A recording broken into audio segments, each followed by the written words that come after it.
মায়ের দুধের বিকল্প বা সমকক্ষ কোনো কিছুই হতে পারে না। মায়ের দুধ কোটি টাকা দিয়েও কোথাও কিনে পাওয়া যাবে না। হ্যালো, আসসালামু আলাইকুম। আমি আশা আহমেদ।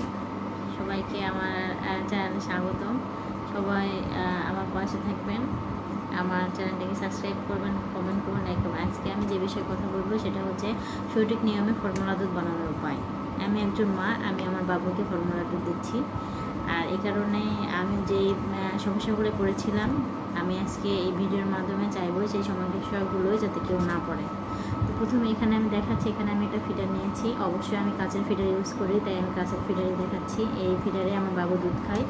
আর এই ফিডারে যে দেখতে পাচ্ছেন, অবশ্যই এখানে যে এগুলো আছে, এটা হচ্ছে 130 ml একটা ফিডার। এখানে লেখা আছে 10, 30, 50, 70, 90, 110, 130।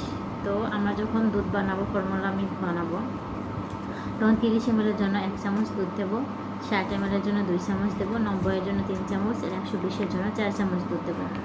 এর কম বা একটু বেশি করা যাবে না। যে একটু বেশি দিলে হয়তো বা আমার বাবু বেশি ভালো হবে, একটু কম দিলে হয়তো বা আমার বাবু কম দুধ পাবে বা কমই হবে, বা আপনার যেটাই মনে করেন না কেন, কোনোটাই করা যাবে না। আর অবশ্যই দুধ আপনারা আপনাদের ডক্টর অনুযায়ী দুধ নির্বাচন করবেন। নিজে নিজে কোনো দুধ বাসায় নিয়ে এসে বাবুকে খাওয়াবেন না। আমি আমার ডক্টর দেখি আমার বাবুকে দুধ খাওয়াই, সেটা হচ্ছে ল্যাকটোজেন 1।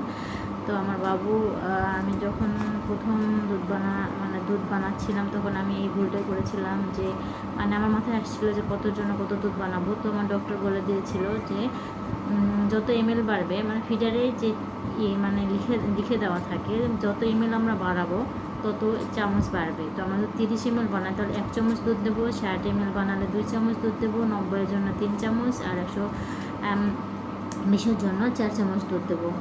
তো আপনারা এরকমভাবেই দুধ বানাবেন। আর দুধ বানানোর সময় এরকমভাবে দুধটাকে কখনোই ঝাঁকাবেন না। দুধটা বানানোর সময় এই মোশনে আপনারা দুধটা ফিডারটাকে ঘোরাবেন, তাহলে দুধের ভিতরে বাবলস তৈরি হবে না।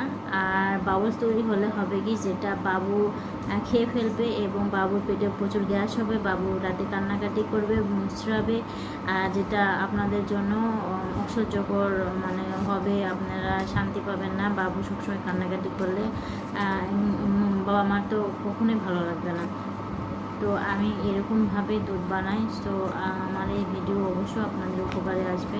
আপনারাও চেষ্টা করবেন এরকমভাবে দুধ বানানো, তাহলে বাবু সুস্থ থাকবে, বাবু সকল পুষ্টি ভালোভাবে পাবে।